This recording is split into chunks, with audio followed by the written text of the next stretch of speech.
Alactique, lactique, aérobie, anaérobie.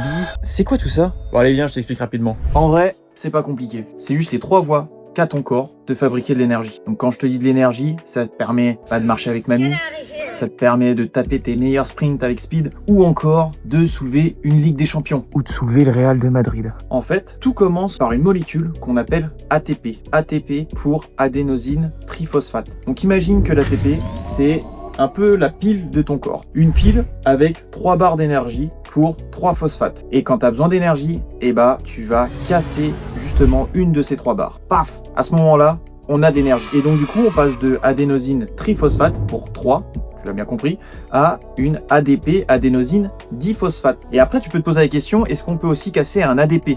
Comme on a encore 2 phosphates, est-ce qu'on peut en casser un autre? Et le problème, c'est que non, on peut pas. Il faut forcément que ça soit un ATP. Et le souci, c'est que notre réserve d'ATP, elle est vraiment ultra petite. À la limite, on tiendrait à peine peut-être 2 secondes d'effort. Et là, tout vient le process pour comment on repasse d'un ADP à un ATP. Ton corps, il possède 3 systèmes de secours pour recharger cette pile. Et on va retrouver le premier système, l'anaérobie alactique. C'est un système qui n'a pas besoin d'oxygène, qui crée pas de l'acide et qui est rapide comme l'éclair. Pour recharger la pile, il a juste besoin d'une molécule, la créatine phosphate ou la phosphocréatine. Le problème, c'est qu'on n'a pas un stock illimité dans le muscle de créatine phosphate. Et même c'est pour ça qu'on se complémente en musculation, en haltérophilie, en créatine, c'est qu'on veut être sûr à 100%